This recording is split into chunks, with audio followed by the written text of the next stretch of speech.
Hey everybody, welcome back to our discussion on computed radiography. This video focuses on how the latent radiographic image contained inside the CR imaging plate is processed into a digital radiograph.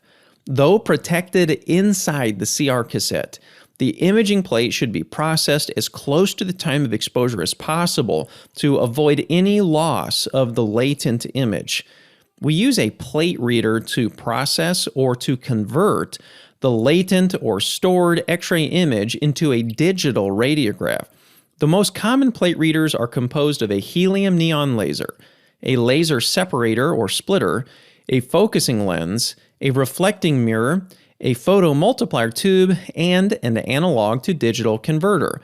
Once we insert the CR cassette into the plate reader, a set of rollers extracts the imaging plate from the protective cassette. While the imaging plate is gradually extracted, the reader's helium neon laser is projected through the laser separator, which splits the beam into two, not necessarily equal, beams. The side beam created by the splitter is directed at a reference detector, which monitors and stabilizes the laser intensity if needed.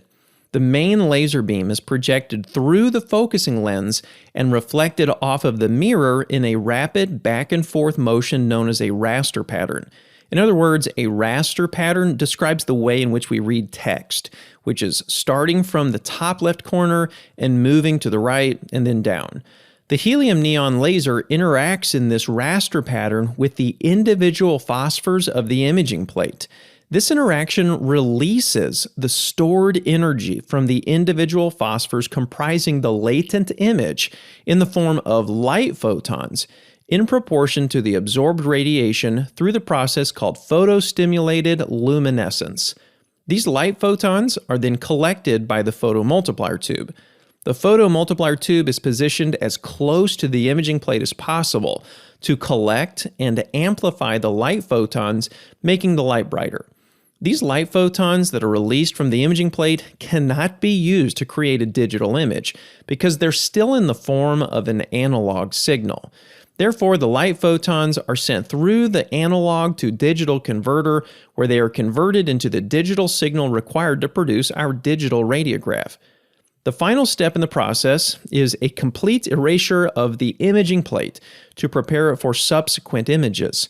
This is achieved by exposing the entire plate to an intense white light. Time for this process will vary based on the intensity of the erasing light and the type of X-ray exposure.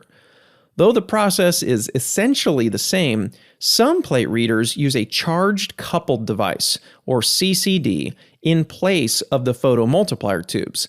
The CCD performs both the task of collecting and amplifying the released light photons, as well as converting them into an electrical signal.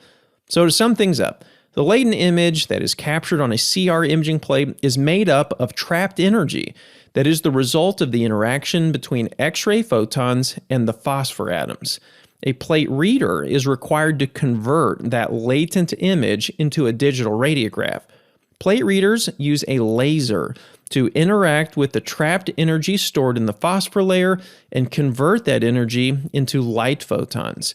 This analog signal of the light photons is then collected and multiplied by the photomultiplier tube and then sent to the analog to digital converter. There, the analog light signal is converted into the digital signal required for computer processing. If you enjoyed this video, I encourage you to visit cloverlearning.com and explore our robust selection of video-based courses, certification exam prep question banks, and continuing education resources. Lastly, please remember to hit the like button, subscribe, and turn on notifications so you can stay up to date on our latest videos.